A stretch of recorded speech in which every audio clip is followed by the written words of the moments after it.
आगामी स्थानिक स्वराज्य संस्थांच्या निवडणुकीच्या पार्श्वभूमीवर भाजपमध्ये पक्षांतर्गत हालचालींना वेग आलाय। भाजप प्रदेशाध्यक्ष रवींद्र चव्हाण आणि सहसंघटन मंत्री शिवप्रकाश यांनी मंत्र्यांसोबत घेतलेल्या बैठकीमध्ये महत्त्वाच्या सूचना दिल्या। पक्षाकडे लक्ष द्या, तुमच्या कामाचं मूल्यांकन सुरू आहे अशा स्पष्ट इशारा सुद्धा भाजपच्या मंत्र्यांना देण्यात आलाय। या बैठकीमध्ये मंत्र्यांना पालकमंत्री पद असलेल्या जिल्ह्यांमध्ये अधिक सक्रिय व्हायला सांगण्यात आले। पक्षांतर्गत मतभेद मिटवून निवडणुकीसाठी स्वतःला पूर्णपणे झोकून देण्याचे आदेश देण्यात आले। लोकांची कामं करण्यावर भर देण्याच्या स्पष्ट सूचनाही या बैठकीत देण्यात आल्या।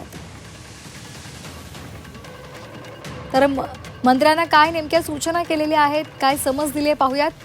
पक्षाच्या कामाकडे लक्ष द्या असं सांगितलेलं आहे। त्याचबरोबर तुमच्या कामाचं पक्ष पातळीवर मूल्यांकन सुरू असल्याचं सुद्धा सांगितलंय।